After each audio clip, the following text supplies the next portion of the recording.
Hi friends, कैसे हैं आप। मैं आशा करता हूं कि आप लोग बहुत ही अच्छे होंगे और खुश रहें, स्वस्थ रहें, क्योंकि स्वस्थ रहेंगे तो खुश रहेंगे, क्योंकि दुनिया में सबसे खुशी व्यक्ति वही है जो स्वस्थ है। और फ्रेंड, आज हमारा 11th क्लास का एपिसोड 2 चैप्टर 1 का एपिसोड 2 दूसरा भाग आज हमारा है। कल मैं 3 क्वेश्चन दिखाया था, आज हमारा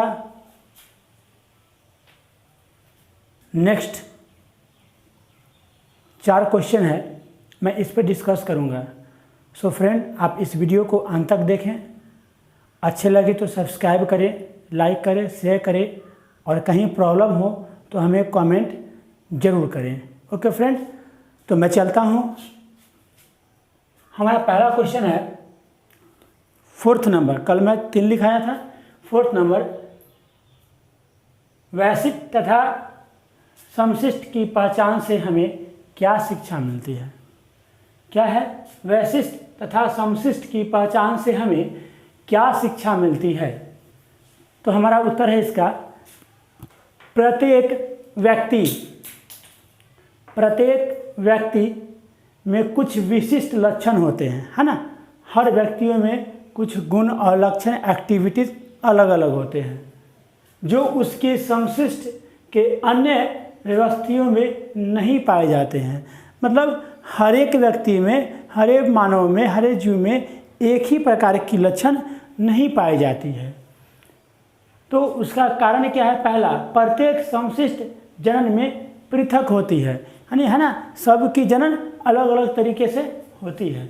एक समशिष्ट के सदस्य आपस में अंतर प्रजनन करके नए जीवों को जन्म देती है ना। आपस में संपर्क करके, आपस में प्रजनन करके नए जीवों को जन्म देती है। तीसरा, एक समशिष्ट के सदस्य में समानता होती है तथा अन्य में असमानता होती है ना। एक दूसरे में समानता और असमानता होती है। समशिष्ट के प्रत्येक सदस्य का कैरियोटिक समान होता है। तो ये हमारा हो गया चौथा क्वेश्चन का जवाब। अब हमारा 5वां क्वेश्चन है, आम का वैज्ञानिक नाम क्या है। आम का वैज्ञानिक नाम क्या है? तो हमारा उत्तर है, हमारा जवाब है मैजीफेरा इंडिका। क्या है? मैजीफेरा इंडिका। क्या है? मैजीफेरा इंडिका। 6 नंबर क्वेश्चन हमारा है, टैक्सोनी की परिभाषा दीजिए और उनके कुछ उदाहरण भी दीजिए। टैक्सोनी की परिभाषा दीजिए और उनके कुछ उदाहरण भी दीजिए। मैं ये बुक के माध्यम से मैं आप लोगों को पढ़ा रहा हूँ। बुक में जो क्वेश्चन है, प्रश्न है, मैं इसका जवाब दे रहा हूँ और बिल्कुल शॉर्ट में। टैक्सोन किसी भी स्तर का वर्गीकृत समूह होता है। यह किसी भी जीवों के समूह को निरूपित करता है। उदाहरण जैसे मक्का, मोजेज, घास, कोनीफर, द्विबीजपत्री। यह 1956 में प्रतिपादित हुई थी। फिर से, टैक्सोन किसी भी स्तर का वर्गीकृत समूह होता है। यह किसी भी जीवों के समूह को निरूपित करता है। उदाहरण जैसे मक्का, मोजेज, घास, कोनीफर, द्विबीजपत्री। यह 1956 में प्रतिपादित हुई थी। अब हमारा 7वां क्वेश्चन है, क्या आप वर्ग की संवर्ग का सही क्रम पहचान सकते हैं। क्या आप वर्ग की स्वर्ग का सही क्रम पहचान सकते हैं। तो हमारा उत्तर है, पहला होगा जाति।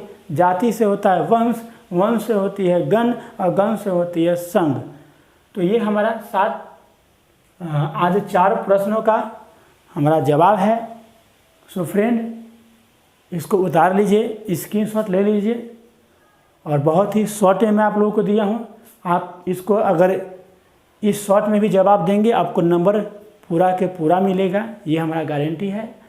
तो आप इसको उतार ले और इसको याद कर ले। मैं थोड़ा थोड़ा करके इसलिए पढ़ा रहा हूँ ताकि आप लोगों को याद हो जाए, है ना। थोड़ा थोड़ा करके ही हम लोग याद करेंगे तो हमारा वर्क हल्का भी लगेगा और याद भी हो जाएगा। एग्ज़ाम में हम आसानी से लिख भी सकते हैं, बर्डन नहीं होगा।